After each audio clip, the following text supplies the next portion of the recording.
तो meteorology,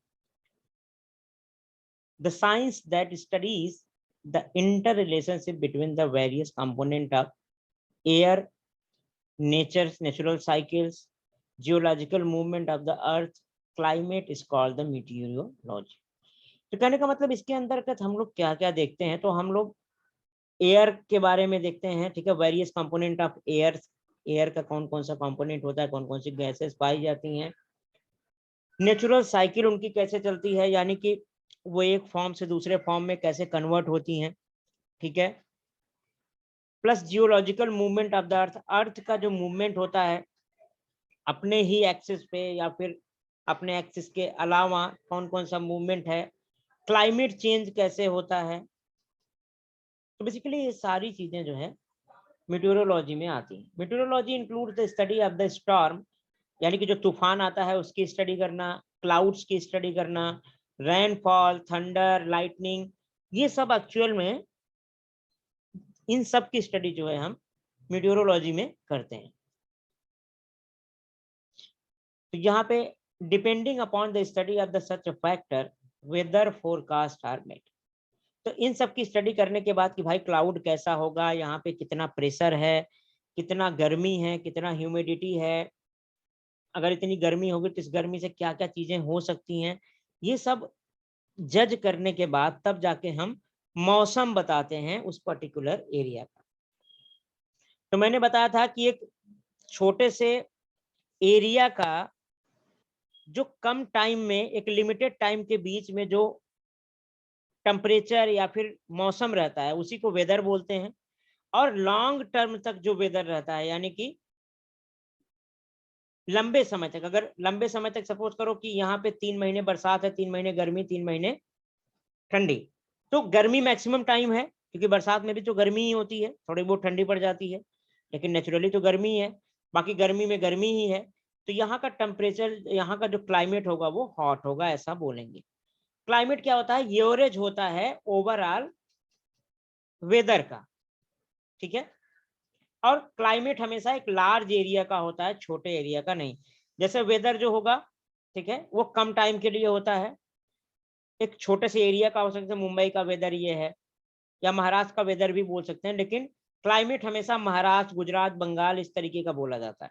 एक बड़े एरिया को लेते हैं हम, और एक बड़े टाइम इंटरवल में जो मौसम का चेंज होता है उसी के आधार पे हम वेदर डिसाइड करते हैं। तो यहाँ पे they are useful to common peoples, farmer, fisheries, aviation services, water transport, इन सब के लिए क्या है, वेदर क्यों हमारे लिए यूजफुल है। अब भाई अगर टीवी में हमने देख लिया कि आज बारिश होने वाली है तो हम छाता वेता लेके निकलेंगे ना, ऐसे थोड़ी निकलेंगे, भीग जाएंगे, ठीक है। तो उसके बाद मछली पालन करना है या फिर जो है खेती करनी है, तो कब बारिश होगी कब नहीं बारिश होगी, ये सारी चीजें हमारे लिए काफी ज्यादा मैटर करेंगी। समझ रहे हो बात को, काफी ज्यादा हाँ matter. Sir.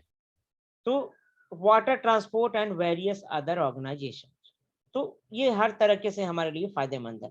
Institute at work, तो जो इंस्टीट्यूट्स हैं, कितने इंस्टीट्यूट्स हैं जो इस पे काम कर रहे हैं। The World Meteorological Organisation was established by the United Nations organisations on 23 मार्च 1950। तो यूनाइटेड नेशन, यूएनओ जिसे बोलते हैं, यूएनओ ने इस्टेब्लिश किया सबसे पहला वर्ल्ड मीटियोरोलॉजिकल ऑर्गेनाइजेशन, ठीक है, 23 मार्च 1950 को। This organisation plays an important role in food security, water management and transportation and communication. तो इतने सारे चीजों में ये सबसे इंपॉर्टेंट रोल प्ले करती है। यूजिंग आईसीटी, ये क्या है, with the help of various search engines on the internet, search for links giving information about the following institute and prepare a report based upon information obtained. World Meteorological Organization, WMO, Indian Institute of Tropical Meteorology, IITM, ठीक है, national oceanography and atmospheric administration. इन सब के बारे में basically पूछ रहा है, तो आप नेट पे देखिएगा, जो भी आपको मिलेगा उसके बारे में डिटेल लिख दीजिएगा। नहीं अगर पॉसिबल हो तो मुझे बताना, ठीक है, फिर मैं इसको भी लिखवा ओके दूंगा, सर। ठीक है। तो ये सब के बारे में आपको खुद ही चेक करना है, तो आप खुद ही अपना IQ देखो और इससे पढ़ने की कोशिश करो, क्योंकि आजकल ये बीच बीच में ये टॉपिक्स इसलिए डाले जाते हैं क्योंकि आजकल जो है सारी चीजें ऑनलाइन अवेलेबल हैं, अच्छी अच्छी टेक्नोलॉजी। वेबसाइटें हैं जो सारी चीजें। तो आपको ये भी आना चाहिए कि अगर आपको कोई चीज नहीं समझ में आ रही है, सपोज करो मैं भी अवेलेबल नहीं हूँ, कोई नहीं है, तो कम से कम आप उसे नेट से भी कंसल्ट कर सकते हैं, ठीक है। तो ये बीच बीच में टॉपिक्स आजकल के लिए डाल दिए गए। हम लोगों के टाइम पे ये सब टॉपिक्स नहीं थे, क्योंकि इंटरनेट था ही नहीं इतना। 20-25 रुपए उस समय जो है 25 से 30 के 60-60 70-70 रुपए घंटे लेते थे लोग, एक एक घंटे इंटरनेट यूज करने का उस टाइम पे। तो ज्यादा मुश्किल था। आज तो घर घर में वाईफाई है, आपके मोबाइल में इंटरनेट है, तो ज्यादा आसान है पढ़ना। खैर ये डाइवर्टिंग भी है और आपके लिए प्रॉफिटेबल भी है और नुकसानदेह भी।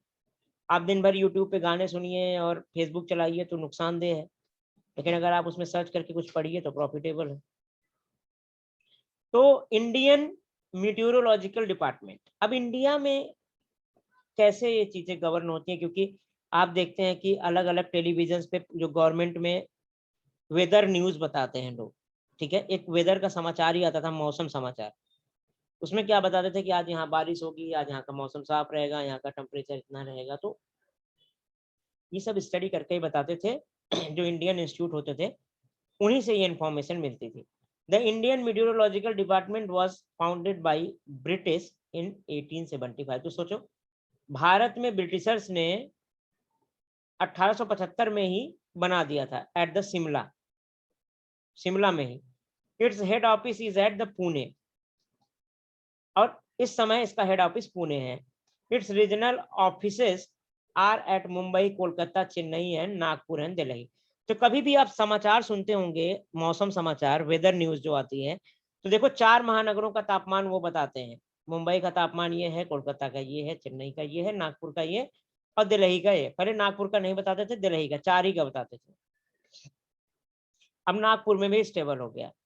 तो जहां जहां ये ऑफिसेज हैं इसके, वहीं का ये जनरली बेसिक तापमान बताते हैं। Maps are prepared every day which indicate the daily predictions about the weather. तो मैप दिखाते हैं, कभी भी आप देखो, जो टीवी वाले होते हैं वेदर समाचार, अगर नहीं आपने कभी देखा होगा तो आप जाके नेट पे सर्च करना वेदर न्यूज, तो आपको बहुत सारे वीडियोस मिल जाएंगे। उसमें आप देखोगे कि इस तरीके से वो दिखाते रहते हैं, अलग अलग कलर में अलग अलग एरिया को वो दिखाते हैं कि यहाँ बारिश होने वाली है तो उसको बादल दिखाएंगे और इस तरीके से दिखाते हैं। तो maps are prepared every day which indicates the daily predictions about a weather. Such as map are prepared and published twice in every 20 hours. तो लगभग 12 घंटे में एक बार ये मैप प्रोड्यूस करते हैं। In this institute, research goes on continuously on various aspects like instruments for the climatic reading, predictions about the climate made using the radar, predictions about the climate related to the seismology, predictions regarding rainfall by satellites, air pollution। तो देखो ये जो department बने हुए हैं, ये कई सारे तरीकों से काम करते हैं। एक तो ये नए नए इंस्ट्रूमेंट्स बनाते हैं जिससे कि हम क्लाइमेट को इजीली समझ सकते हैं, ठीक है। दूसरी चीज क्या है कि ये वेदर के बारे में, सिस्मोलॉजी के बारे में और जो है रेनफॉल के बारे में और पोल्यूशन के बारे में, स्पेशली जो यहाँ कितना एयर पोल्यूशन है, नॉइज पोल्यूशन है, सबके बारे में। यानी कि जो भी आपके आसपास इन्वायरमेंट है, नेचर है, एटमॉस्फेयर है, उसकी पूरी स्टडी यहाँ पे चलती रहती है। The India meteorological department provides important information regarding weather, climate condition to other department like aviation, shipping, agriculture, irrigation, marine, oil exploration and production। तो जितनी भी कंपनियां हैं जो मैरीन में है, जो लोग मछली पकड़ने जाते हैं, उनके लिए भी फायदा होता है। डिपार्टमेंट बताता है भाई मत जाओ, बारिश होने वाली है, ठीक है, बारिश होने वाली है, आप वहां मत जाओ, जिससे कि नहीं तो आपकी नाव डूब सकती है। प्लस जो है डिफरेंट टाइप के जो एग्रीकल्चर है उसके लिए फायदा होता है। ये सब सिंपल है, आप पढ़ के भी समझ सकते हो, इसमें कुछ खास नहीं है, ठीक है। The prediction regarding the calamities, कि आज तूफान आने वाला है, आज जो है सुनामी आने वाली है, इन सब के बारे में इंफॉर्म करना डिपार्टमेंट का काम होता है। डस्ट स्टॉर्म धूल वाला स्टार्म आएगा, सैंड वाला आएगा, या हैवी रेनफॉल होगी, हॉट या कोल्ड वेव्स होंगी, सुनामी आएगा, ये सब जो है ये डिपार्टमेंट बताता है। Communicate to various department all the type of mass communication media and all the citizens. For the purposes, India has launched several satellites equipped with the high glasses technology. Observatory at the several location are doing excellent work in the analysis of the information received from this satellite. तो India ने, आप देखो कि जो इसरो है हमारा, या फिर हम कभी दूसरे के स्पेस सेंटर से भी अपने कई सारे सैटेलाइट्स लॉन्च करते हैं। ये सैटेलाइट में हाई रेंज ग्लासेस लगाए जाते हैं जिससे हम मौसम का अंदाजा लगा सकते हैं और हमें जो मौसम का एग्जैक्ट जानकारी है वो मिल जाती है। तो यहाँ पे monsoon model and climate prediction. तो मानसून का प्रिडिक्शन कैसे करते हैं, मॉडल क्या होता है, क्लाइमेट का प्रिडिक्शन कैसे करते हैं वो देखते हैं। तो क्लाइमेट में मैंने बताया था कि जो एवरेज मौसम रहता है किसी भी एरिया का, उसे उसका क्लाइमेट बोलते हैं।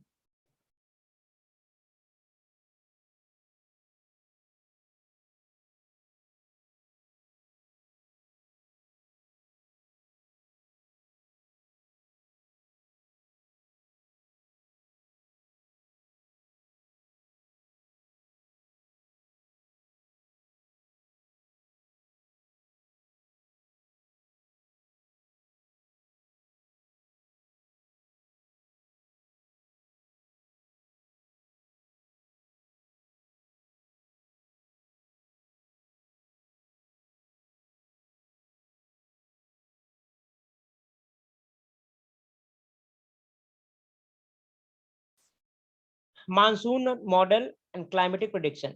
The traditions of forecast the monsoon season in India is older than 100 years. 100 साल से भी पुराना ट्रेडिशन है मानसून के बारे में बताने का। After the famine of the 1877, H.F.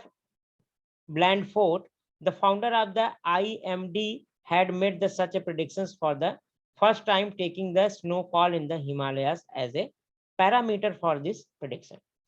तो हिमालय में जो स्नोफॉल होती है उसके बारे में सबसे पहले एच.एफ. ब्लैंडफोर्ड ने बताया था, जो कि आईएमडी के फाउंडर थे, ठीक है, इंडियन मानसून डिपार्टमेंट जो था उसके जो फाउंडर थे। तो उन्होंने पहले बताया था कि कब स्नोफॉल होगी और उसी टाइम पे स्नोफॉल हुआ था। तो 1877 में पहली बार बताया था। तो लगभग 100 साल पुराना इतिहास है इसका, जो कि मानसून को प्रिडिक्ट कर दिया गया था। First time taking the snowfall in the Himalayas as the parameter for the prediction in the decade of 1930s. The then direct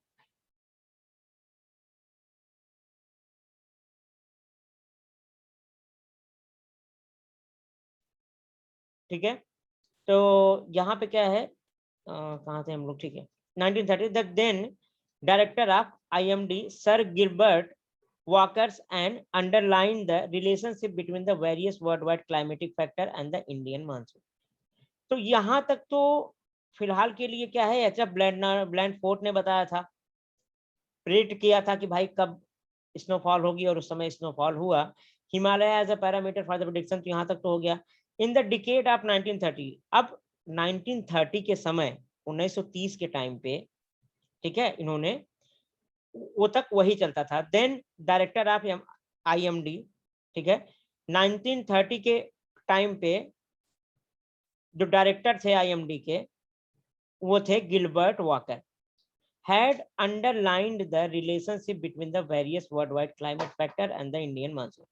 तो उन्होंने क्या किया, जो 1930 में आईएमडी के डायरेक्टर थे, उन्होंने जो बाहर के मौसम होते हैं और इंडिया के मौसम से कंपेयर किया, ठीक है, उन्होंने क्या किया, रिलेशनशिप बताया बिटवीन इंडियन और फॉरेन के मानसून के बारे में। And based on the available observation, previous recording related to this relation, he put forth a hypothesis regarding the nature of monsoon with the initiative of the Dr.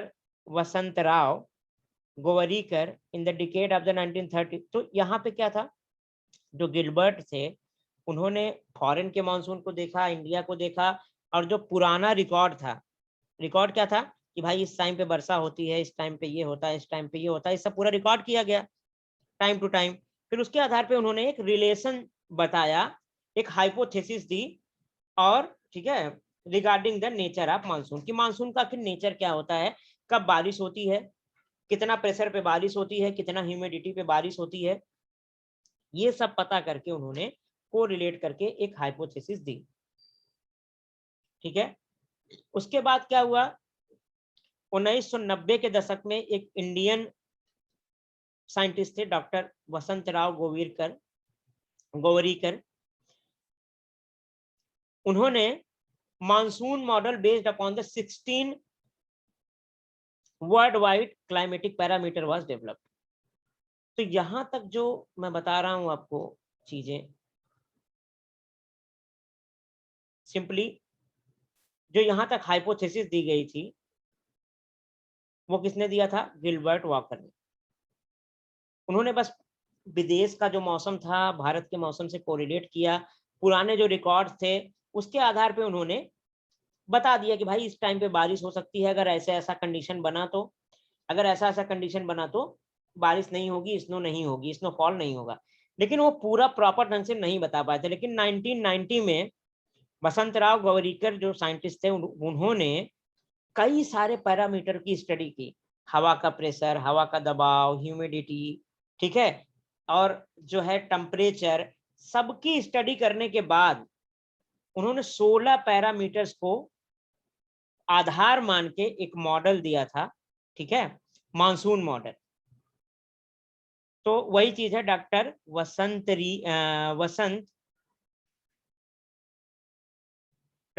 Vasant Rao Gowarikar in decade of the 1990s a monsoon model based upon 16 worldwide climatic parameter was developed। तो उस समय उन्होंने एक model develop किया जिसमें उन्होंने 16 चीजों को कंसीडर किया। इन्हीं 16 चीजों के आधार पे डिसाइड किया जाता है कि कहाँ बारिश होगी, कहाँ का क्लाइमेट कैसा होगा, कहाँ पे ह्यूमिडिटी ज्यादा है। तो इसको ऊपर नीचे करके उन्होंने सारे मौसम को बताते थे कि भाई उन्होंने देखा कि अच्छा आज टेम्परेचर इतना है, ह्यूमिडिटी इतनी है, और यहाँ पे क्लाउड इतना है, यहाँ पे प्रेशर इतना है, तो इस हिसाब से ये चीजें हो सकती हैं। समझ रहे हो ना, 16 फैक्टर का मतलब क्या है, 16 फैक्टर को मिला के तब वो कोई निष्कर्ष निकालते थे।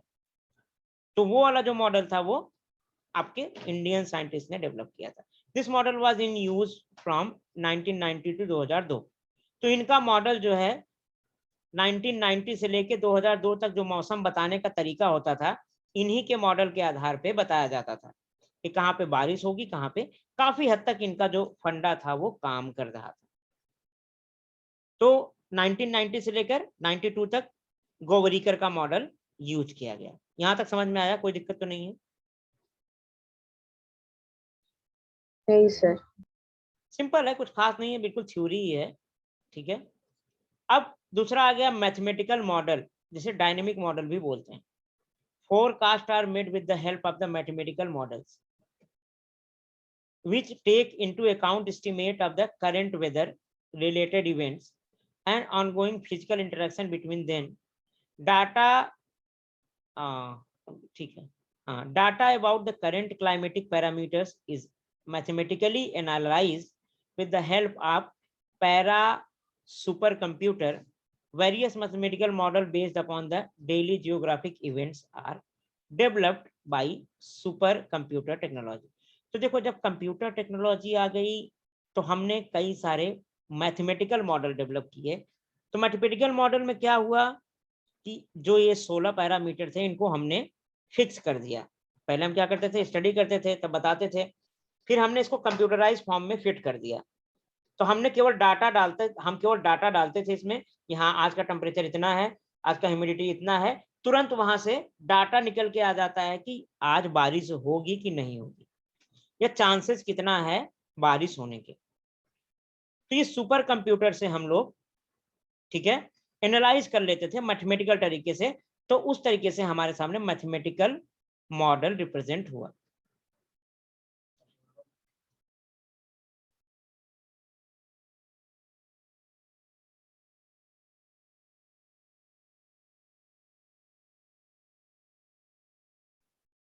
ठीक है। Presently new model are being developed at IITM। तो IITM इंडिया में है, ठीक है।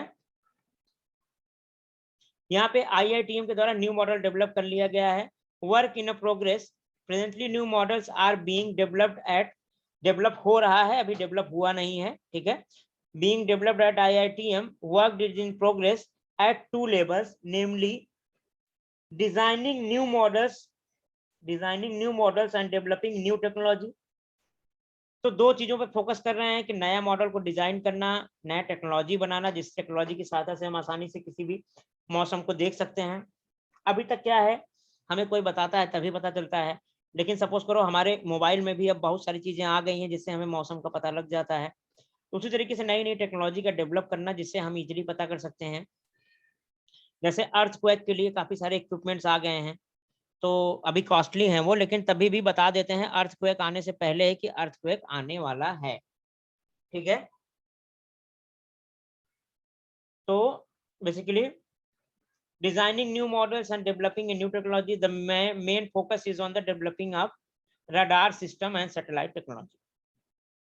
तो ये मौसम विभाग वाले मेनली क्या कर रहे हैं, रडार सिस्टम बना रहे हैं और सैटेलाइट डेवलप कर रहे हैं नए नए, जिससे कि आसानी से मौसम का पता लगाया जा सके।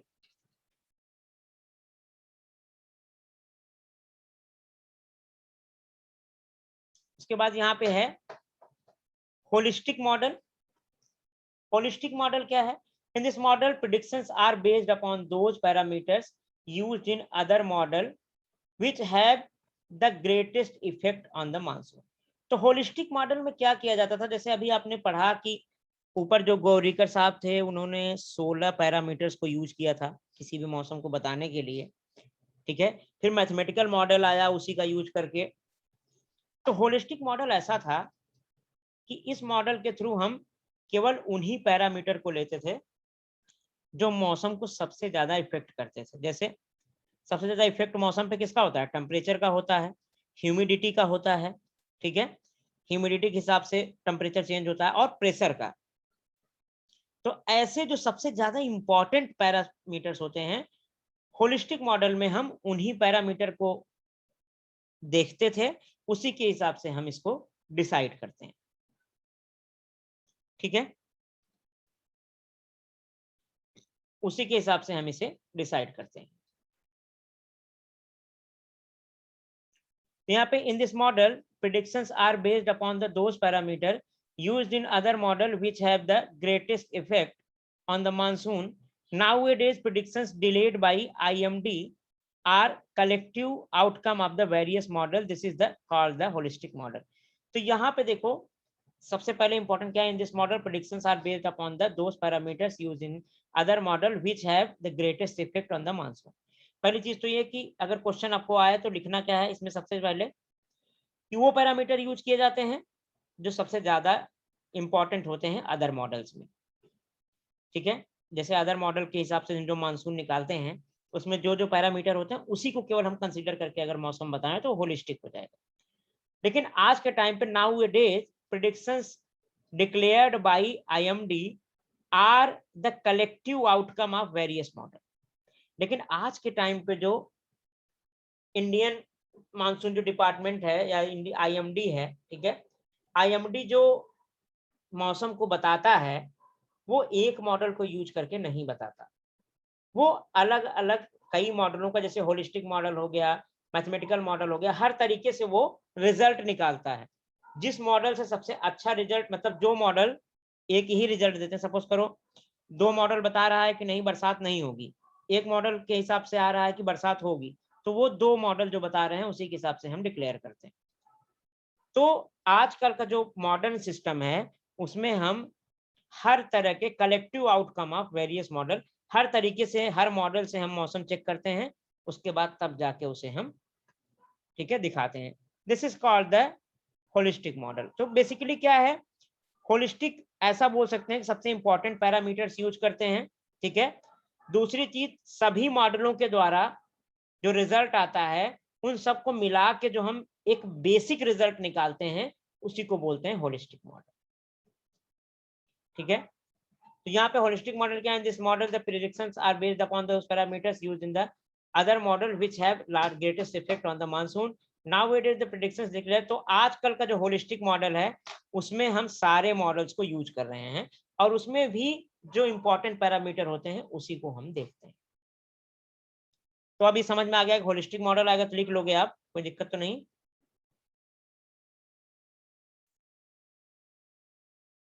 सुन पा रहे हो? हाँ सर। समझ में आ रहा है ना? ऐसा तो नहीं है कि बोर हो रहा है। नहीं सर, समझ में आ रहा है। सिंपल है, कुछ ऐसा खास नहीं है। फिर उसके बाद आता है स्टैटिस्टिकल, ठीक है, स्टैटिस्टिकल मॉडल। तो यहाँ पे क्या है? In this model current climatic observation in a region are compared with the earlier parameters such as the oceanic temperature, atmosphere pressure, and nature of the monsoon rainfall of the several years. And this data is comparatively analyzed by the statistical method and predictions are made about the monsoon in the present condition. तो देखो, statistical जो data होता है उसमें क्या करते हैं हम कि सपोज करो अभी का जो मौसम है, अभी क्या चल रहा है? सितंबर, ठीक है। तो सितंबर में हमने टेम्परेचर नोट कर लिया कि भाई टेम्परेचर कितना है इस समय का, इस समय ह्यूमिडिटी कितनी है, ठीक है, इस समय बारिश कितनी हो रही है, रेनफॉल कितना हो रहा है, ठीक है, और इस समय एयर प्रेशर कितना है। ये तमाम ढंग के जो पैरामीटर्स है इसको हमने नोट कर लिया और इसी के हिसाब से हम आगे वाले को कंपेयर करके बता सकते हैं कि अगर टेम्परेचर यहाँ पे 20 था तो 2 दिन बारिश हो रही थी, अगर 30 है तो 3 दिन बारिश हुई। तो इससे हम पता कर सकते हैं कि अगर यहाँ टेम्परेचर 40 होगा तो 4 दिन बारिश होगी। ये मैं समझाने के लिए बता रहा हूँ, ऐसा नहीं होता, ठीक है। तो इस तरीके से कंपेयर करते हैं कि एक टाइम का डाटा हम क्या करते हैं, एक समय का एक रीजन से उठा लेते हैं। जैसे इन this model current climatic observation, currently जो क्लाइमेट है यहाँ का उसका हम क्या करते हैं, ऑब्जर्वेशन करते हैं इन ए रीजन, एक पर्टिकुलर रीजन में। जैसे मुंबई की बात करें, are compare with the earlier parameter such as the oceanic temperature, atmosphere pressure. तो और जल्दी में जो हमारे पैरामीटर्स थे उनसे हम कंपेयर करते हैं बेसिकली। यहाँ पे in this model the current climatic observation in the region are compared with the earlier parameters such as oceanic temperature, atmospheric pressure, and the nature of the monsoon rainfall of the several year, and this data is comparatively analyzed, ठीक है, statistical method and predictions are made about the monsoon in this present condition. तो पुराने जमाने में हम एक time का record करते हैं, हमने सितंबर में रिकॉर्ड कर लिया, हमने अगस्त में रिकॉर्ड कर लिया, हमने जुलाई में रिकॉर्ड कर लिया, सारा कुछ। उसके बाद इसी को कंपेयर करके हम जो है अक्टूबर का भी लगभग बता देंगे कि जिस हिसाब से टेम्परेचर चेंज हो रहा है आने वाले अक्टूबर का जो टेम्परेचर होगा वो क्या होगा। यहाँ पे ज्यादा गर्मी थी, सपोज करो यहाँ पे 37 डिग्री सेंटीग्रेड टेम्परेचर था, यहाँ पे 30, यहाँ पे हो गया 30 हो गया, यहाँ पे 25 हो गया, तो हम बता सकते हैं कि अक्टूबर में लगभग 20 हो जाएगा, है कि नहीं। तो ये है स्टैटिस्टिकल मॉडल। हम किसी भी टाइम पे, किसी भी पर्टिकुलर टाइम पे उसको ऑब्जर्व कर लेते हैं, फिर उसको कंपेयर करते हैं अलग अलग सिचुएशंस। समझ में आया क्या है ये मेटीरियोलॉजिकल साइंस? डिफरेंट डिफरेंट क्लाइमेट को स्टडी करना, डिफरेंट डिफरेंट फैक्टर को स्टडी करना, फिर उनके आधार पे एक मौसम का अनुमान लगाना। That's clear? Yes sir. हाँ, तो चलो आगे चलते हैं हम लोग। Always remember any meteorological model depend upon the interrelationship between parameters। तो देखो, खाली टेम्परेचर देख के आप नहीं बता सकते कि आज बारिश होगी, या खाली ह्यूमिडिटी देख के आप नहीं बता सकते कि आज बारिश होगी। तो कहीं ना कहीं सारे फैक्टर को मिला के एक आंकड़ा लगाया जाता है कि अगर इतनी ह्यूमिडिटी है कि ह्यूमिडिटी कितना बारिश को ऊपर इफेक्ट करती है। सपोज करो ह्यूमिडिटी का इफेक्ट 20% होता है, टेम्परेचर का इफेक्ट जो है वो 30% होता है। तो इसी हिसाब से हम निकालते हैं कि मौसम कैसा होगा। Any meteorological model depend upon the inter relationship between the parameters, यानी कि जो उस मॉडल के पैरामीटर्स होते हैं जैसे टेम्परेचर, प्रेशर, ठीक है, ये सब, तो वो सब आपस में डिपेंडेंट होते हैं, किसी एक पे डिपेंड नहीं होता। Any meteorological model depend upon inter relationship between the parameters used in that model, the result expected from it. However, as these interrelationships with the reference to ocean atmosphere are never constant, meteorological model needs to be changed continuously. कहने का मतलब है कि जो हमने एक बार prediction कर दी कि भाई अगर ये 20 सपोज को 25 टेम्परेचर होगा, 10 एटीएम का प्रेशर होगा, ओशनिक कंडीशन ये होगी, तब जाके बारिश होगी, ठीक है। तो अगर हमने एक बार प्रेडिक्ट कर दिया, ये हमेशा के लिए नहीं होता है, समय समय पे ये चेंज होता रहता है। तो इसीलिए क्या है, ये जो पैरामीटर्स हम बनाते हैं इस मॉडल में हरदम हमें चेंज करना होता है। हो सकता है कि 5 साल तक ये काम करे, 6वें साल से कुछ मौसम बदल जाए, तो ये जो सिचुएशन है इस सिचुएशन पे बारिश ही ना हो। क्योंकि पहले क्या होती थी, कभी आपने ध्यान दिया कि पहले मुंबई में तो खैर अक्सर बारिश होती रहती है, लेकिन अभी आप चले जाओ साउथ में चले जाओ या फिर नॉर्थ में चले जाओ, ठीक है, तो बारिश का जो परसेंटेज है वो कम हो गया है। पहले बहुत बारिश होती थी, अब कम हो गया है। तो पहले के हिसाब से जो प्रेडिक्ट करते होंगे कि भाई आज बहुत बारिश होगी, लेकिन अब वो चीजें नहीं हो रही हैं, तो कहीं ना कहीं उस पैरामीटर पे अब बारिश नहीं होती, तो पैरामीटर चेंज हो गया है। जो पहले 25 डिग्री पे बारिश हो जाती थी, अब कहीं ना कहीं 30 डिग्री चाहिए या फिर 20 डिग्री चाहिए। तो कहने का मतलब ये जो पैरामीटर है ये फिक्स नहीं होते, ये समय के हिसाब से चेंज होते रहते हैं। समझ गए बात को? कंटिन्यूअसली तो कोई मॉडल बना दिएगा तो उस मॉडल में भी मॉडिफिकेशन करने की जरूरत होती है। अब आ जाते हैं एक ऐसी इंपॉर्टेंट बात जो हमारे आसपास हमेशा होती रहती है, यानी कि solid waste management.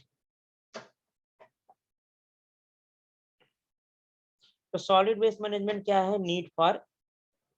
Need of the hour. तो सॉलिड और वेस्ट मैनेजमेंट यही है जो हमारे यहाँ सॉलिड वेस्ट मैनेजमेंट, यानी कि जो सॉलिड चीजें होती हैं, ठोस चीजें होती हैं, उनको हम कैसे डिकम्पोज कर सकते हैं, कैसे हम ठिकाने लगा सकते हैं जिससे कि हमारा इन्वायरमेंट पॉल्यूट होने से बच जाए। What is meant bye pollution? Pollution pollution क्या है? पोल्यूशन जो भी नेचुरल चीज है, नेचुरल कॉम्बिनेशन में कुछ भी जब चेंज आता है तो उसे पोल्यूशन बोलते हैं, जो कि ऑर्गेनिज्म लिविंग के लिए हार्मफुल है। ठीक है, जो नेचुरल कॉम्बिनेशन है जिसमें एक लिविंग कंफर्टेबली रह सकता है, अगर उसके हिसाब से कुछ भी चेंज आता है तो वो पोल्यूशन होता है, जो कि प्रॉब्लम क्रिएट करे। कोई भी चेंज जो प्रॉब्लम क्रिएट करे, दूसरे भाषा में कह सकते हो pollution. In which different ways do our surrounding gets polluted. ये आपको अच्छी तरीके से पता है कि कैसे कैसे हमारा सराउंडिंग पोल्यूट हो रहा है। तो हम डिफरेंट डिफरेंट टाइप के कचरा जो होता है, जो हमारा गार्बेज होता है, सॉलिड गार्बेज, लिक्विड गार्बेज, हम लोग इजीली फेंकते रहते हैं ऐसे प्लेसेस पे। उस पर डिफरेंट टाइप के माइक्रो ऑर्गेनिज्म ग्रो करते हैं, ठीक है, तो वो डिफरेंट टाइप की गैसेस रिलीज करते हैं जिससे हमारा एयर पोल्यूशन होता है। साथ ही साथ सॉइल में हम ऐसी चीजें डाल देते हैं जो नॉन डिकम्पोजेबल है, तो वो नॉन डिकम्पोजेबल जो चीजें सॉइल में जाती हैं वो सॉइल को क्रॉप के लिए खराब कर देती हैं, उसमें क्रॉपिंग नहीं हो सकती, कि उसमें प्लांट नहीं ग्रो कर सकते और क्रॉप हमेशा के लिए खराब हो जाती है। तो बहुत सारे तरीके हैं पोल्यूशन के, यहाँ पे देख लो ये चीजें हैं, सॉलिड है ये सब पूरा, यहाँ से इकट्ठा किया इसे, ठीक है, इकट्ठा करने के बाद हमने क्या किया, ये सॉलिड है, सबको हमने रिसाइकिल कर दिया सॉलिड वेस्ट को। अब यहाँ पे ऑब्जर्वेशन है कुछ, और सॉलिड वेस्ट कहाँ से निकलते हैं? फैक्ट्रीज से निकलते हैं, हमारे आपके घरों से निकलते हैं, तमाम ढंग के सॉलिड वेस्ट होते हैं जो हमारे इन्वायरमेंट को पॉल्यूट करते हैं। तो कोई भी unnatural change in a environment that is known as the pollution. तो observe the garbage collected in the dustbin of your classroom. Observe the garbage collected in the dustbin of your classroom. Make a list of the various materials in it. Discuss with your teacher how these materials can be properly disposed of. Can we do the same with the garbage generated in our house? Think about it. तो यही बोल रहा है कि भाई आप अपने class का सारा कचरा इकट्ठा करो, उसको सब अलग अलग करो कि कौन कौन सी चीजें उसमें होती हैं, और टीचर से जाकर डिस्कस करो कि कैसे हम इसे डिकम्पोज कर सकते हैं, और यही सारी चीजें हम अपने घर के कचड़े में भी कर सकते हैं। तो ये देखो, ये जहां का भी सीन है बहुत ही भयावह है। इस हिसाब से तो मुझे लग रहा है देश बर्बाद हो जाएगा, इतना कचरा। यहाँ पे what is main difference between what we see in the two pictures alongside? ये दोनों पिक्चर में मेन डिफरेंस क्या? तो एक में कचरा भरा पड़ा है, सॉलिड वेस्ट, और एक साफ है। यही चीज है। What should we do the permanently maintain the condition seen in the picture be? हमें क्या करना चाहिए परमानेंटली इस तरीके के कंडीशन को मेंटेन करने के? तो भाई जो भी कचरा हमारे पास हो हम उसे एक डस्टबिन में डालें, ठीक है, और उस डस्टबिन को हम नगर निगम या फिर जो भी गवर्नमेंट सोसाइटीज हैं जो इसको क्लीन करती हैं उस तक पहुंचाएं, जिससे कि ये दोबारा रिसाइकिल हो सके और हमारा जो इन्वायरमेंट है वो क्लीन रह सके।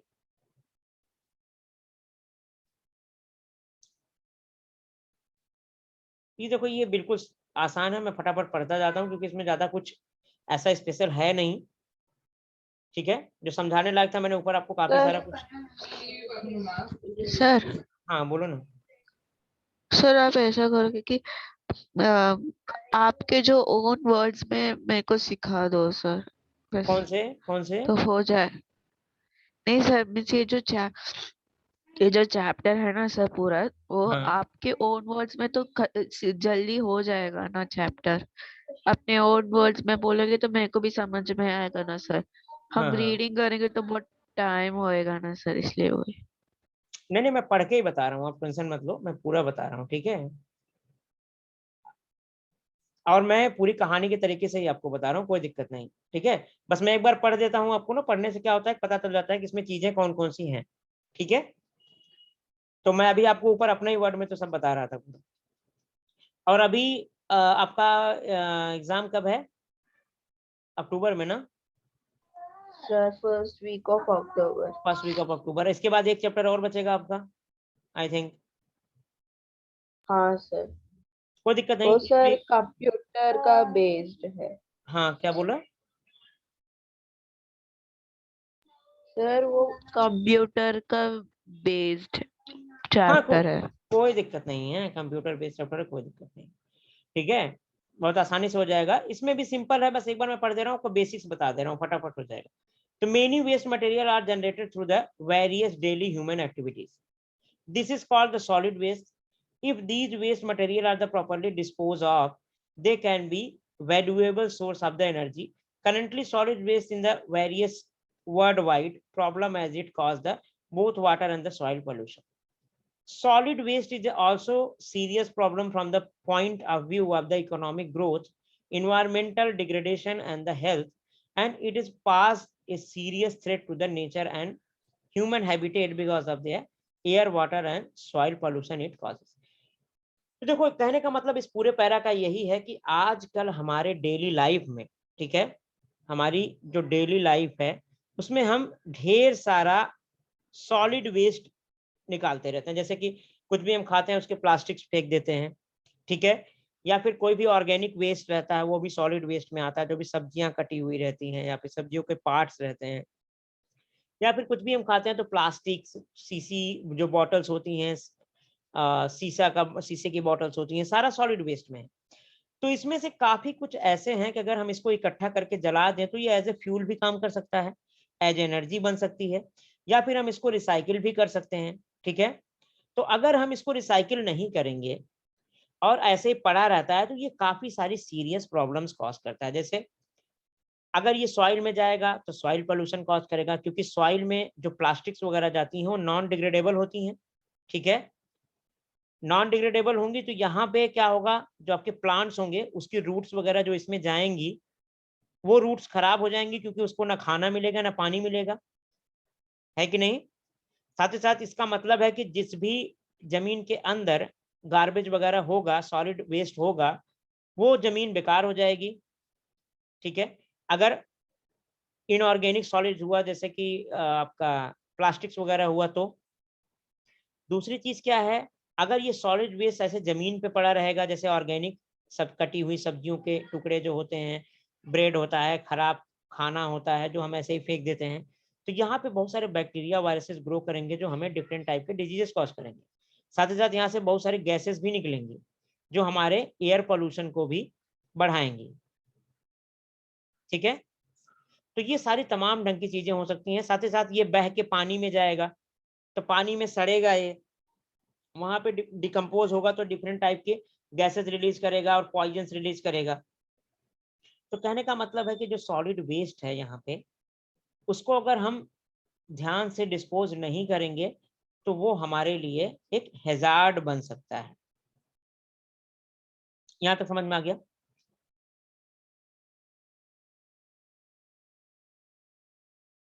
समझ पा रहे हो सानिया? हाँ सर। ठीक है, तो यहाँ पे गार्बेज प्रोडक्शन पर डे, अब देखो यहाँ पे गार्बेज प्रोडक्शन पर डे दिया हुआ है, तो solid waste generated in the main metro cities of the state is approximately as follows. Mumbai में लगभग 5,000 टन रोज गार्बेज बनता है, पुणे में लगभग 1,700 टन, नागपुर में लगभग 900 टन के करीब गार्बेज रिलीज होता है। ये केवल आपकी सिटी का दिया हुआ है, आपके बोर्ड में है, इस वजह से आपकी सिटी के बारे में ही आपको याद रखना है। On the 26th July 2005, a serious flood calamities had arises in the Mumbai. Improper solid waste management was one of the main reason behind that calamities. Thus, we see that the accumulations of the solid waste can lead to the various calamities. तो 26 जुलाई 2005 को, ठीक है, मुंबई में क्या हुआ था, एक दुर्घटना हुई थी, कोई बीमारी आई थी, याद है? कभी पढ़ा है आपने? तो कौन सी बीमारी? 26 जुलाई 2005, 26 ऑफ जुलाई 2005। डेंगू। हाँ, क्या हुआ था? Dengue malaria. डेंगू मलेरिया तो आज भी होते हैं वैसे। फ्लू। नो नो नो,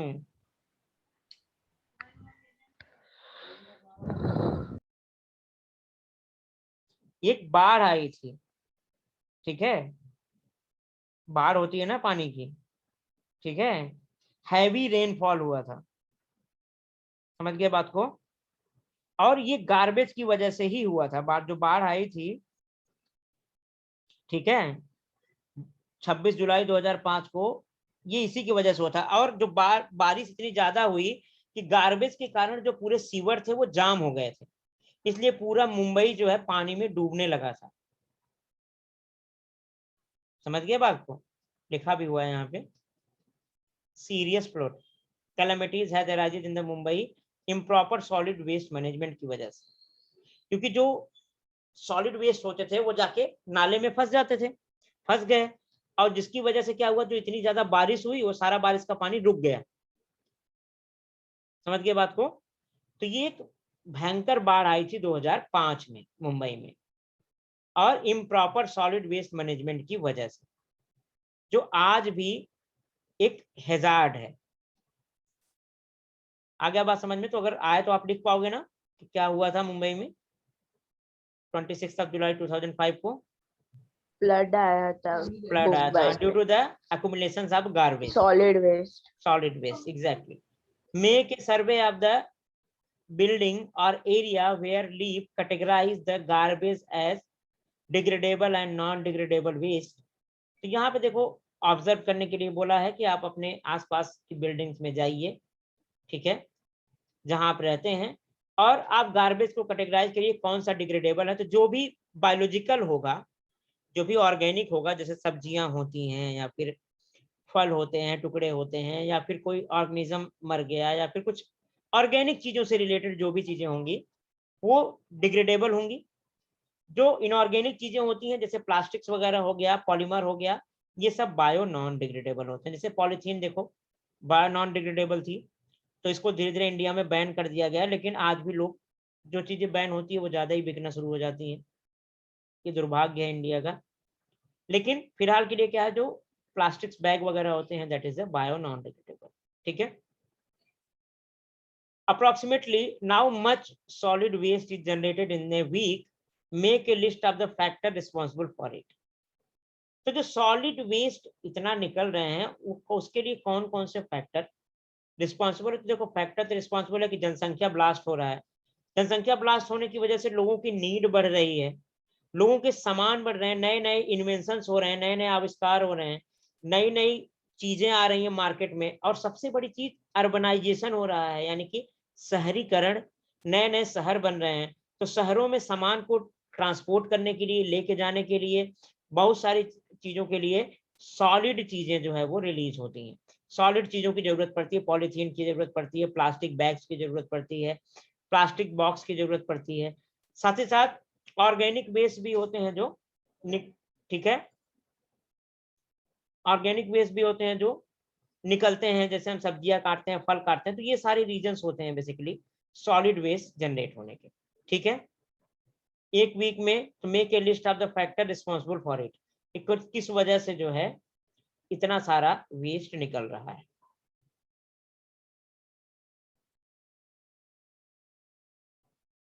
ठीक है, कि इतना सारा सॉलिड वेस्ट क्यों निकल रहा है, इसका एक रीजन बनाने के लिए बोला है, तो वही चीज है। What is meant by solid waste. Solid waste क्या होता है, what are the different things included in the solid waste. तो सॉलिड वेस्ट में क्या क्या चीजें हम इंक्लूड करते हैं और सॉलिड वेस्ट क्या है आगे देखते हैं। We make use of many materials and articles in our daily life.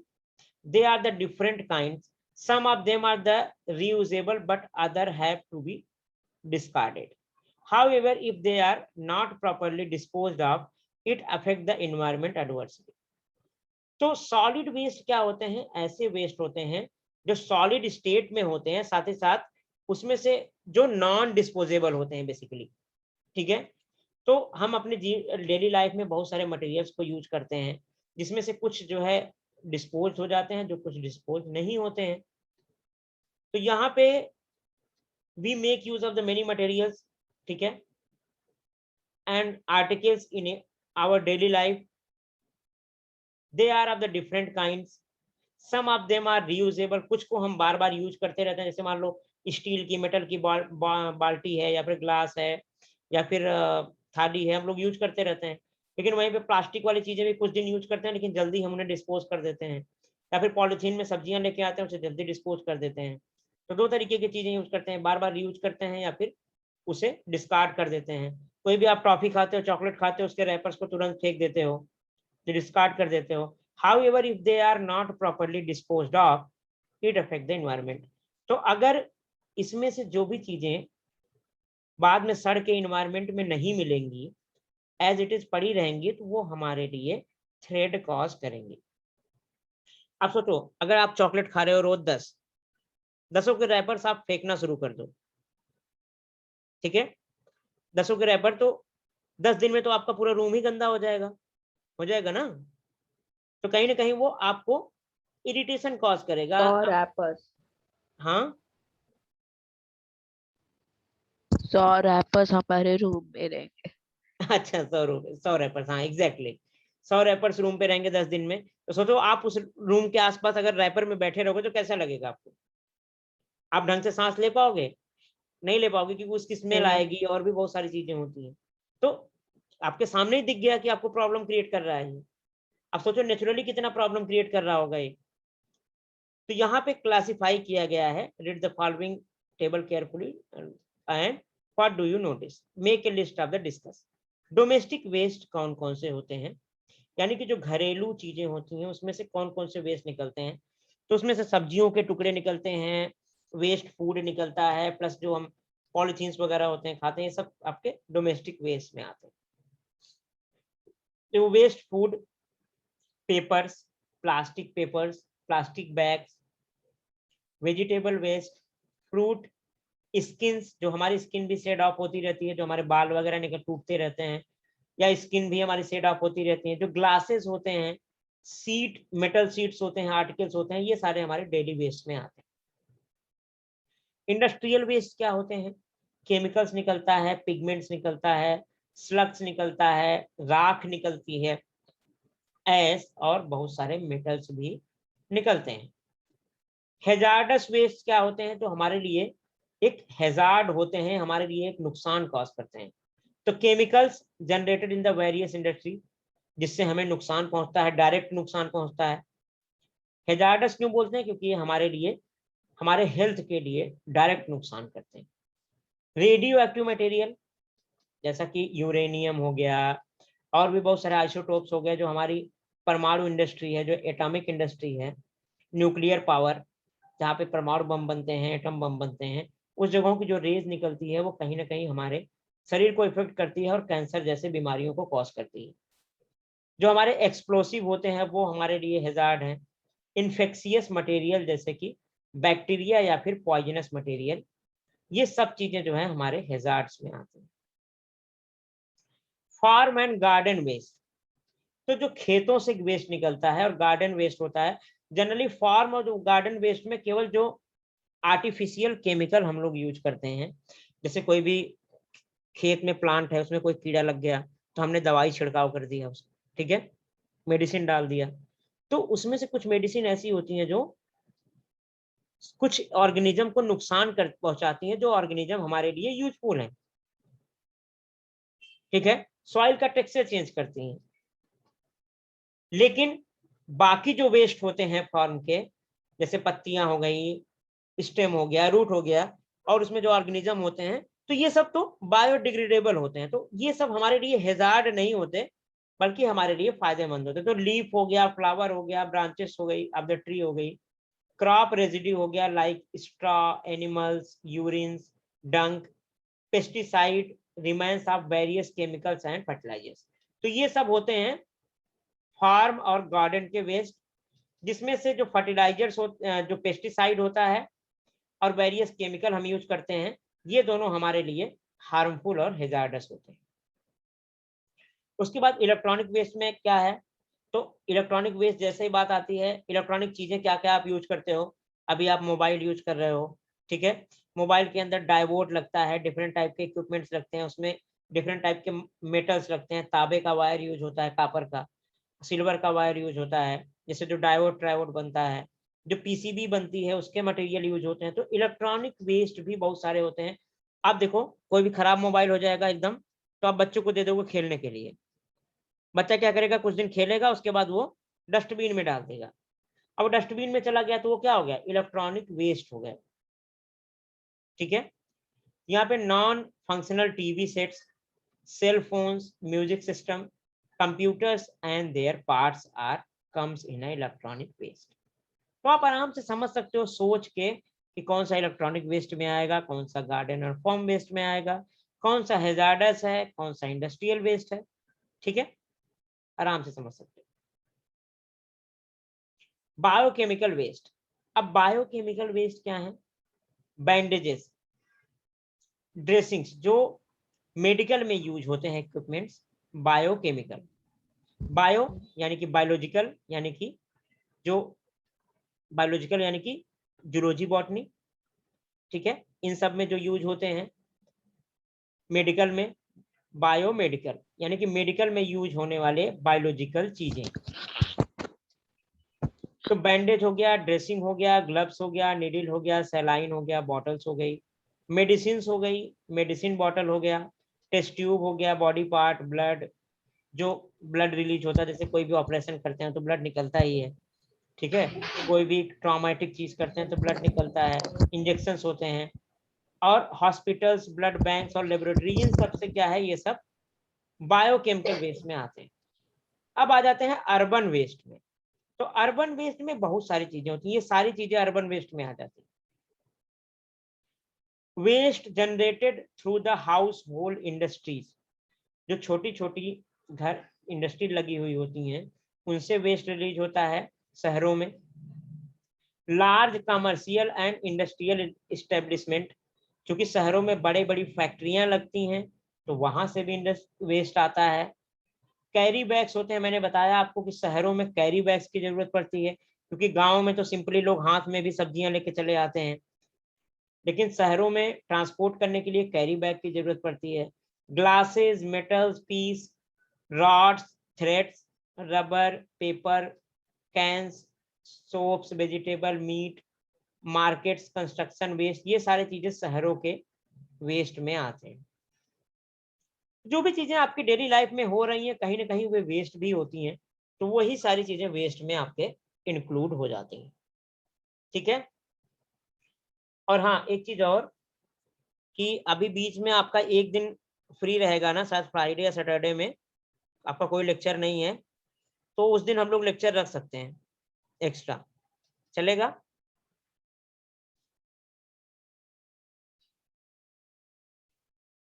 Sania सुन पा रहे हो? Yes sir. मैं बोल रहा हूँ कि बीच में शायद आपका फ्राइडे या सैटरडे में खाली है ना, हाँ सर। तो उस बीच में हम लोग एक बायो का लेक्चर रख लेंगे, चलेगा ना अभी? हाँ ओके सर। ठीक है, तो जल्दी हो जाएगा। तो यहाँ पे हो गया। फिर रेडियो एक्टिव वेस्ट में क्या होते हैं, जो डिफरेंट टाइप के आइसोटोप्स होते हैं, यूरेनियम हो गया, टाइटेनियम हो गया, ये सब जो निकाला जाता है जिससे कि एटम बम्स वगैरह बनाए जाते हैं, न्यूक्लियर एनर्जी वगैरह बनाई जाती है।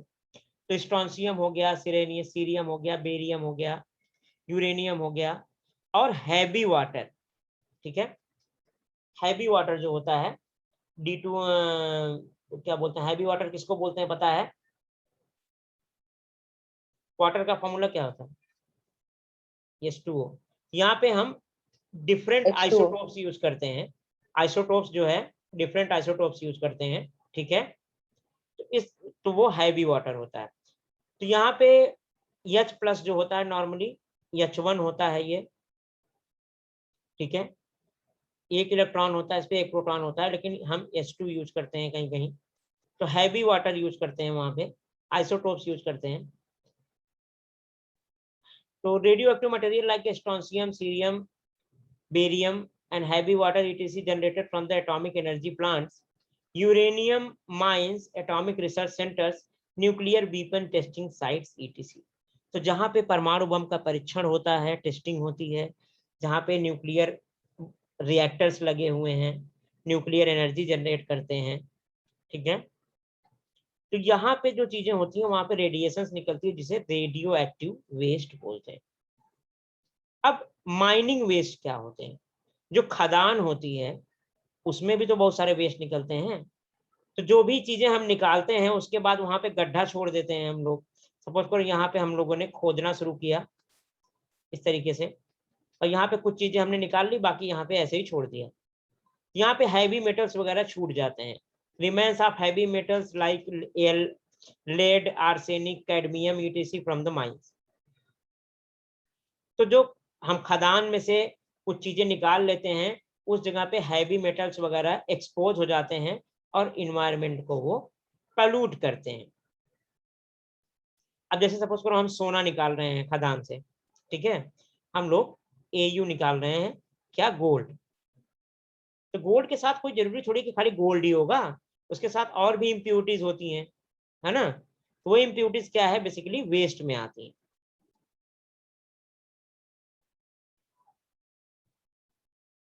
अभी ये कितना चैप्टर बचा हुआ है एक्चुअली, देखते हैं इसमें।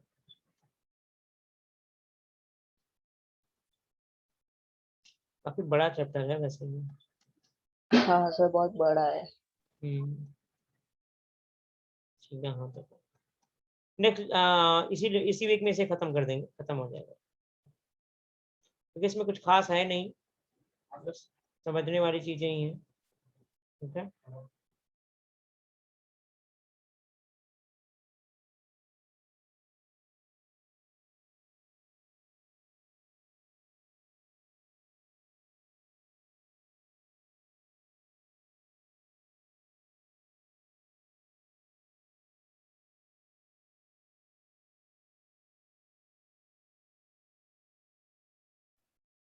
into which two category can the waste material in list above be classified? तो जो ऊपर वाले वेस्ट मटेरियल थे, किन दो कैटेगरीज में क्लासिफाई कर सकते हैं? तो देखो, दो तरीके के बेसिकली बायोडिग्रेडेबल चीजें होती हैं।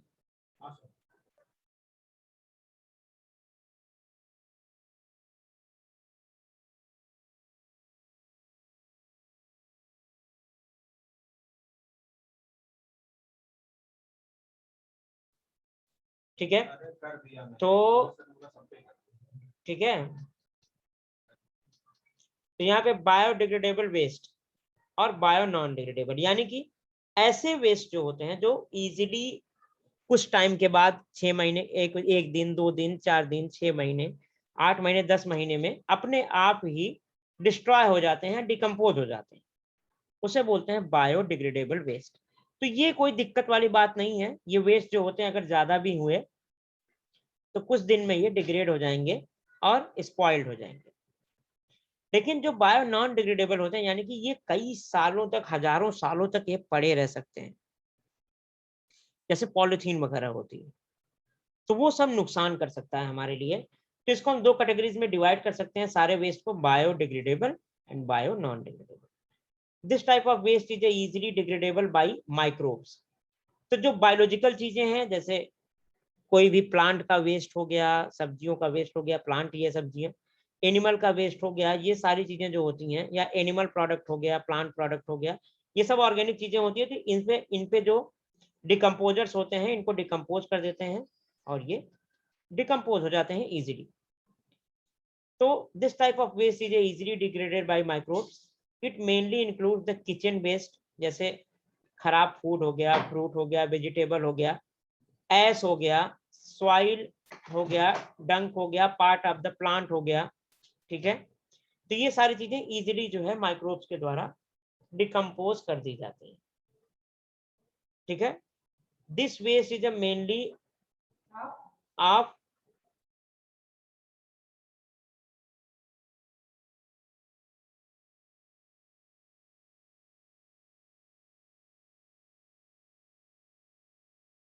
सर आप म्यूट में हो।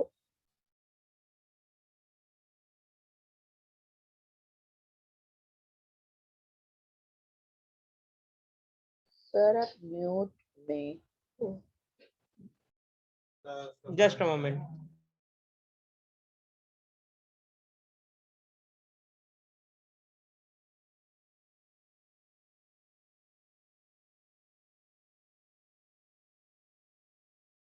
जस्ट अ मोमेंट, हाँ।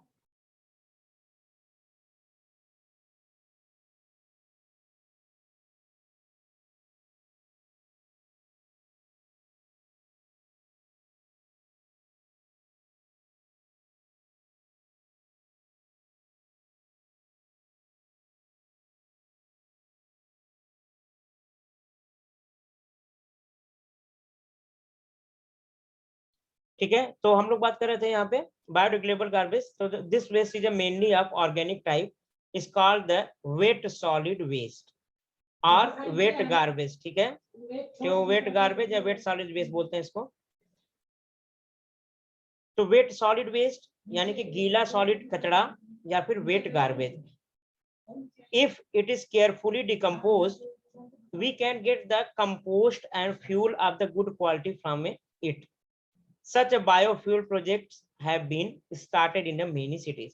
तो देखो ये क्या होता है, जितने भी बायोलॉजिकल चीजें होती हैं, जैसे काऊ डंक हो गया या फिर बफेलो डंक हो गया, एनिमल का जो डंक हो गया, उसको अगर हम ढंग से डिकम्पोज करें तो उससे हम डिफरेंट टाइप के फ्यूल बना सकते हैं, जैसे बायोगैसेस बना सकते हैं।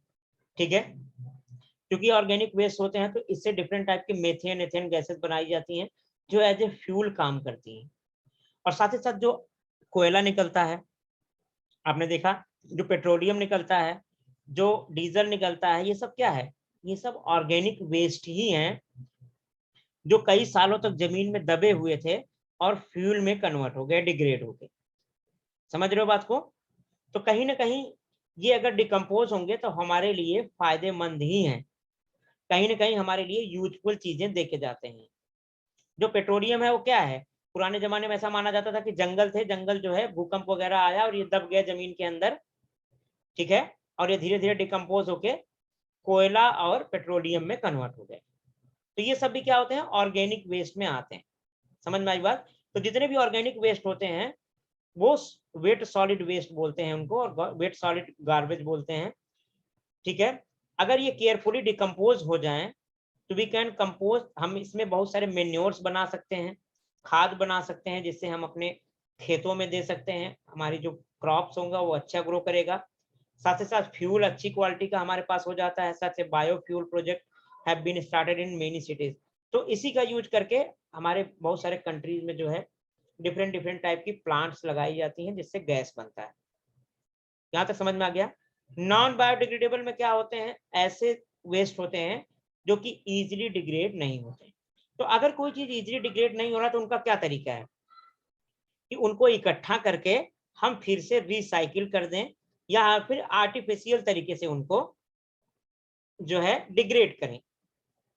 प्लास्टिक्स को इकट्ठा करके उनको हम जला दें, या फिर प्लास्टिक को इकट्ठा करके हम उनको फैक्ट्री में डाल के उनको रिनोवेशन कर दें। यहाँ पे दो तरीके में डिवाइड किया जा सकता है, biodegradable, bio non degradable. Degradable में सारी ऑर्गेनिक आती हैं, जितने भी प्लांट ओरिजिन या फिर एनिमल ओरिजिन के प्रोडक्ट्स होते हैं सब बायोडिग्रेडेबल में आते हैं। नॉन बायोडिग्रेडेबल में आर्टिफिशियल चीजें आती हैं। This is type of waste is not easily degraded because it requires a very long period of time and the use of various techniques. It includes the plastic, metal and other similar materials. This type of waste is also called the dry solid or dry garbage. तो यहाँ पे देखो, wait solid, wait garbage जितने भी organic होते हैं जो तुरंत डिकम्पोज हो जाते हैं, ठीक है, जल्दी से, वो होते हैं वेट सॉलिड वेट गार्बेज। जो सब्जी उब्जी है हमारी, प्लस हमारे जो एनिमल का मर जाते हैं, या फिर ऑर्गेनिक्स कुछ भी हो, फीकल मैटर होता है, जो भी एनिमल वेस्ट होते हैं या फिर प्लांट वेस्ट होते हैं सब। लेकिन जो इनऑर्गेनिक मटेरियल होता है जो उसको डिग्रेड होने में बहुत टाइम लगता है, उनको नॉन बायोडिग्रेडेबल बोलते हैं, और इसे ड्राई वेस्ट, सॉलिड वेस्ट या फिर ड्राई गार्बेज बोलते हैं। ठीक है, आ जाते हैं दूसरी तरफ। समझ में आया ना? सिंपल है, कुछ है नहीं। सुन पा रहे हो? हाँ सर। ठीक है। Yes sir. तो why is it necessary to recycle non degradable waste? तो देखो नेसेसरी क्यों है, सबसे पहले कहानी की तरह समझ लो कि अगर कोई भी मेटल है, कोई भी सॉलिड है जो नॉन डिग्रेडेबल है, तो जो आपकी सॉइल है उसकी क्वालिटी को ये खराब करेगा। ठीक है, यहाँ पे कोई भी प्लांट ढंग से ग्रो नहीं कर पाएगा, क्योंकि इसके बीच में, रूट के बीच में क्या आ जाएगा? ये स्टील आ जाएगा, ये प्लास्टिक आ जाएगा, तो ये जो वेजिटेशन खराब हो जाएंगी। तो अगर ये प्लांट खराब हो जाएगा तो हमें ऑक्सीजन नहीं मिल पाएगी, हमें ऑक्सीजन नहीं मिल पाएगी तो हमारी लाइफ भी जो है वो थ्रेटनिंग हो जाएगी, हमारी लाइफ भी जो है खराब हो जाएगी, हमें डिफरेंट टाइप की बीमारियां हो जाएंगी जो कहीं ना कहीं, और साथ ही साथ फसलें नहीं होंगी, फसलें नहीं होंगी तो हम खाएंगे क्या? तो प्लांट अगर अफेक्टेड होंगे तो हम भी कहीं ना कहीं उससे अफेक्टेड होंगे। Which material are included in the solid dry waste? ऊपर लिखा हुआ है। तो जो भी बायो नॉन डिग्रेडेबल मटेरियल होते हैं उन्हें ड्राई सॉलिड वेस्ट बोलते हैं। ठीक है, यहां पे चलते हैं हम लोग। Make a list of various waste material and articles in your area and prepare a chart as follow. तो यहाँ पे आपको इकट्ठा करना है कि क्या क्या चीजें हैं। ठीक है, जैसे यहाँ पे एग्जांपल दिया हुआ है, plastic bottles degradable, organic no, plastic bottle degradable नहीं होती है, नॉन डिग्रेडेबल होती है। आसानी से डिग्रेड नहीं हो सकती है। उसके बाद non degradable inorganic, yes. Recycle, yes recycle हो सकता है। रीयूज, यस हो सकता है। टॉक्सिक, यस टॉक्सिक भी होती है ये, ठीक है। तो इसी तरीके से आपको चार्ट बनाना है। यहाँ पे लिखना है किसके बारे में बनाना है, यहाँ पे वेरियस वेस्ट मटेरियल। तो यहाँ पे आपको डिग्रेडेबल और नॉन डिग्रेडेबल सबके बारे में लिखना है। यहाँ पे लिखना है जो है वेजिटेबल वेस्ट। वेजिटेबल वेस्ट क्या है, डिग्रेडेबल है, यस। ऑर्गेनिक है, यस। नॉन डिग्रेडेबल, नो, यहाँ पे नो होगा। Recycle, no. Reuse, no.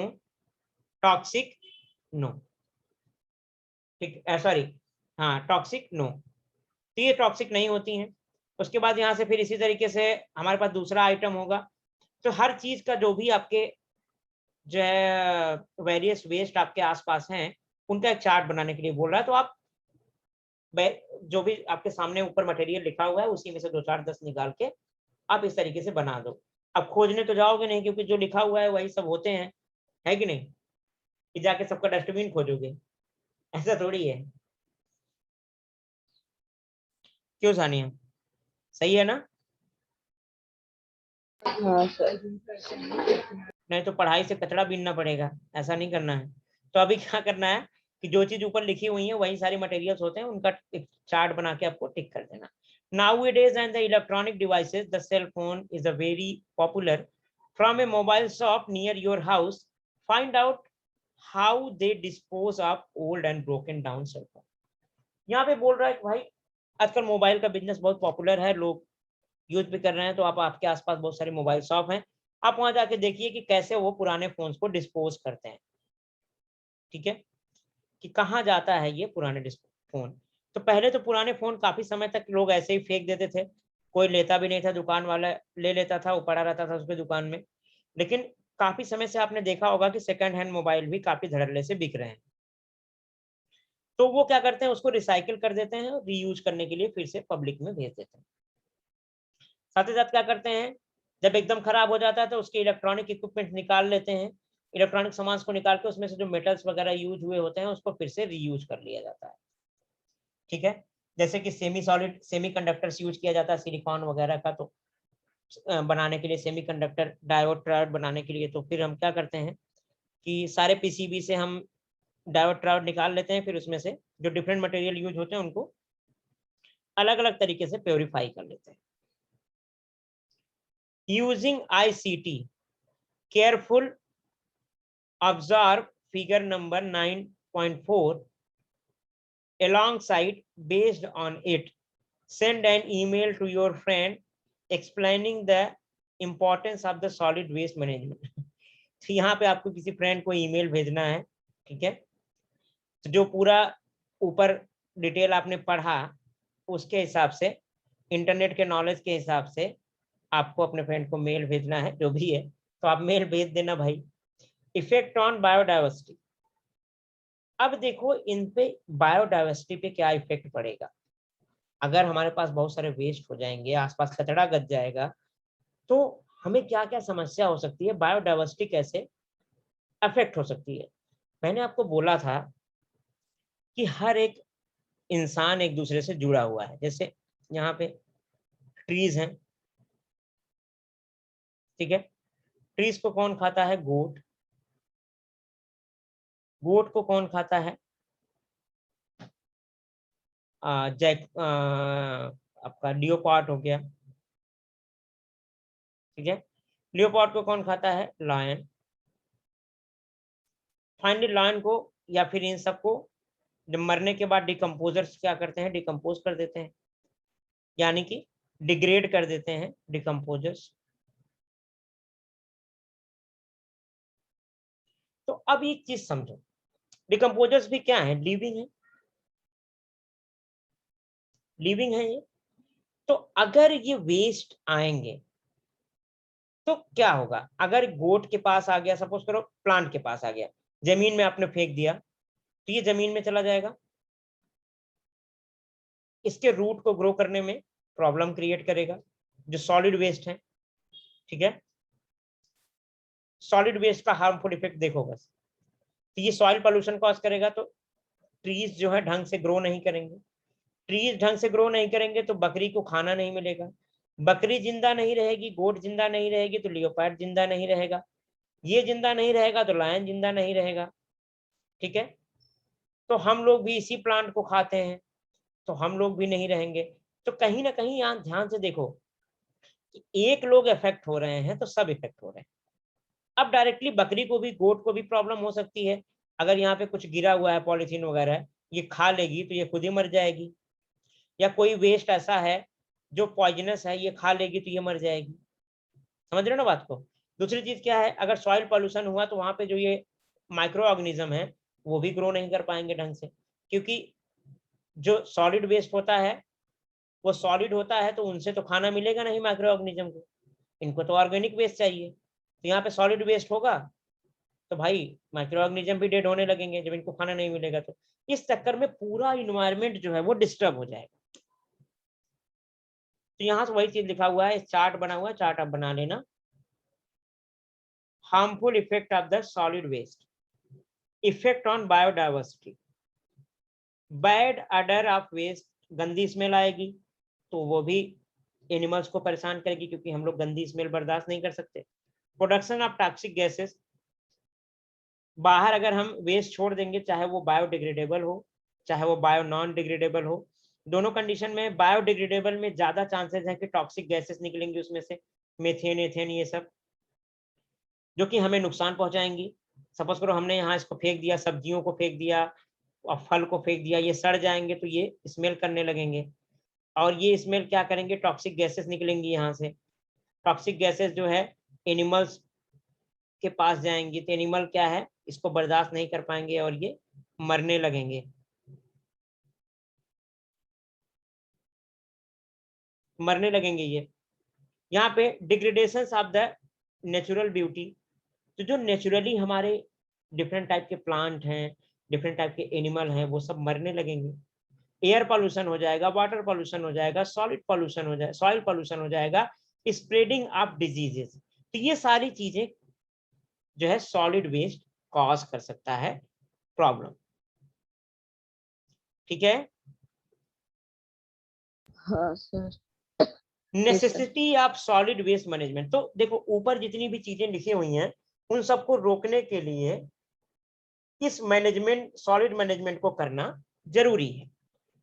तो यही लिखा हुआ है कि भाई आखिर जरूरत क्या है सॉलिड मैनेजमेंट करने की, तो यही जरूरत है जो ऊपर लिखा हुआ है, हमारी नेचर की ब्यूटी को बचाने के लिए, बैड इसमें ऑर्डर्स को रिलीज होने से बचाने के लिए, टॉक्सिक गैसेज ना रिलीज हों, और सॉइल पोल्यूशन ना हो, वाटर पोल्यूशन ना हो, और उसके बाद जो है एयर पोल्यूशन ना हो, इन सबसे बचाने के लिए हमें biodegradable as well as bio non degradable जो चीजें होती हैं उनका मैनेजमेंट करना जरूरी है। For preventing environmental pollution, for preventing environmental pollution to keep the surroundings clean. ठीक है,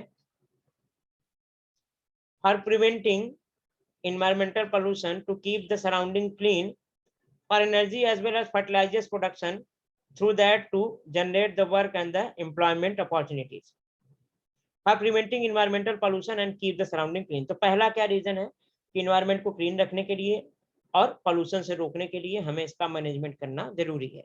दूसरा क्या है, एनर्जी प्रोडक्शन के लिए, ठीक है, for energy as well as fertiliser production, through that to generate the work and employment opportunity. तो जो वेस्ट होते हैं इनको यूज करके हम फर्टिलाइजर्स बनाते हैं, ठीक है, साथ ही साथ मेन्योर्स बनाते हैं, खाद जिसे डाल के हम खेतों में अच्छा क्रॉपिंग करते हैं। ठीक है, तो ये सब बनाने के लिए हम जो इंडस्ट्री लगाते हैं, इंडस्ट्री की वजह से हमें एम्प्लॉयमेंट मिलती है, तो इसलिए भी जरूरी है।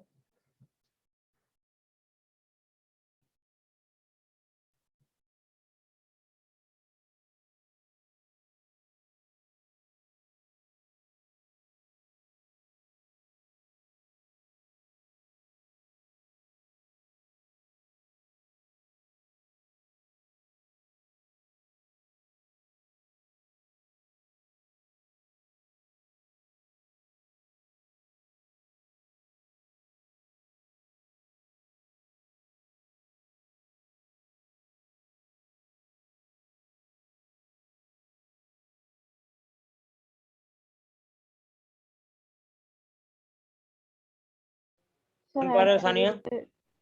हाँ सर। ठीक है, तो यहाँ पे एम्प्लॉयमेंट अपॉर्चुनिटीज के लिए to reduce the strain on the natural resource through the treatment of the solid waste. तो जो नेचुरल इन्वायरमेंट है उसको, उसके ऊपर स्ट्रेस ना पड़े, वो पॉल्यूट ना हो, उन सब के लिए भी हम क्या करते हैं, नेचुरल रिसोर्स जो हमारे हैं, वाटर है, एयर है, सॉइल है, उसको हम बचाने के लिए भी, उस पर कोई स्ट्रेन ना पड़े, उसके लिए भी हम सॉलिड मैनेजमेंट करते हैं। To prevent the health and quality of the life and maintain the environment balance. ये सब चीजें हैं जिसलिए हम सॉलिड मैनेजमेंट जरूरी है।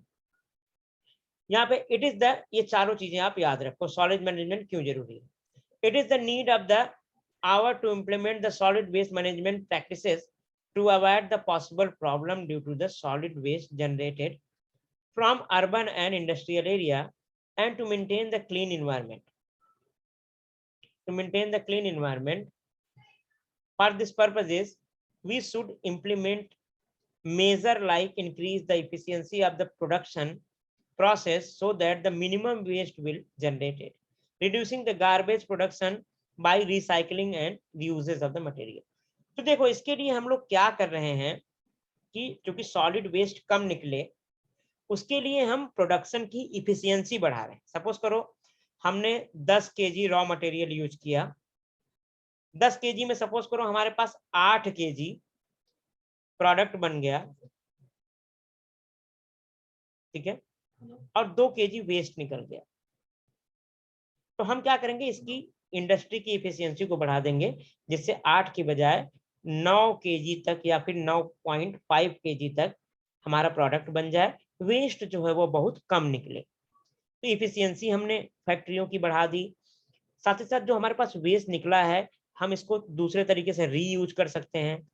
जैसे कि आजकल टाइम क्या हो रहा है, जो वेस्ट वाटर निकलता था हमारे यहाँ, हम उसको क्या कर रहे हैं, वहां पे प्लांट लगा के उसको प्योरीफाई करके फिर से नदियों में भेज देते हैं, ठीक है। जैसे कि गंगा शुद्धिकरण प्लांट है, गंगा का शुद्धिकरण प्लान है बहुत सारा जो अभी चल रहा है, भारत सरकार रन कर रही है। उसमें क्या कर रहे हैं हम, जितनी गंदे पानी इंडस्ट्री में छोड़े जाते थे, इंडस्ट्री के पानी नदियों में छोड़े जाते थे, उनको क्लीन करके तब छोड़ा जाता है। साथ ही साथ जो वेस्ट प्रोडक्ट निकलते हैं,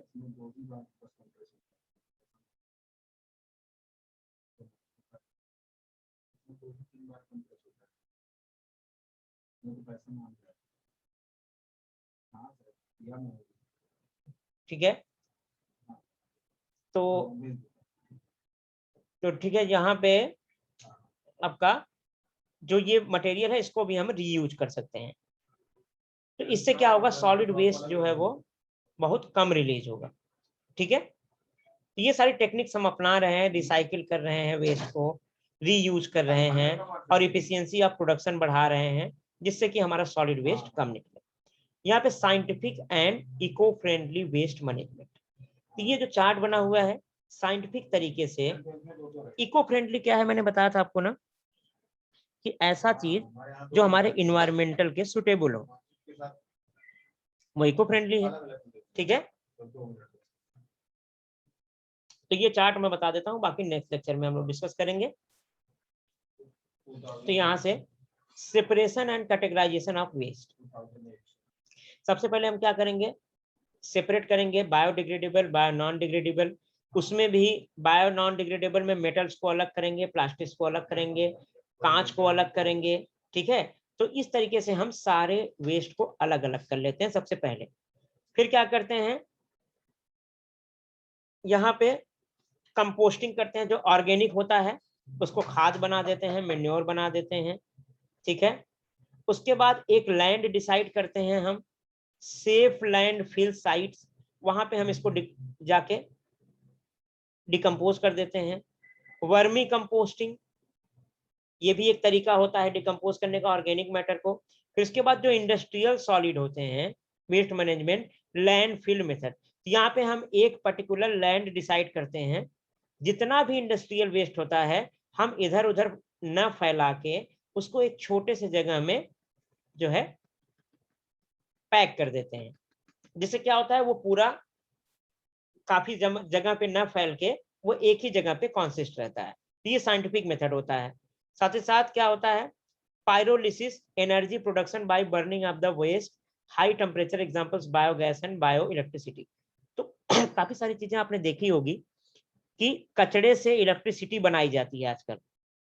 जो इंडस्ट्री में काफी सारा कचरा निकलता है उसको यूज करके वहां पावर प्लांट लगाई जाती है अंदर ही। उसी का जो वेस्ट निकलता है, जैसे जो शुगर इंडस्ट्री है, शुगर इंडस्ट्री में जो वेस्ट निकलता है, जो उसका जो शुगर केन का जो वेस्ट होता है, उसी से क्या करते हैं, पावर प्लांट बनाते हैं और वहां से इलेक्ट्रिसिटी जनरेट करते हैं।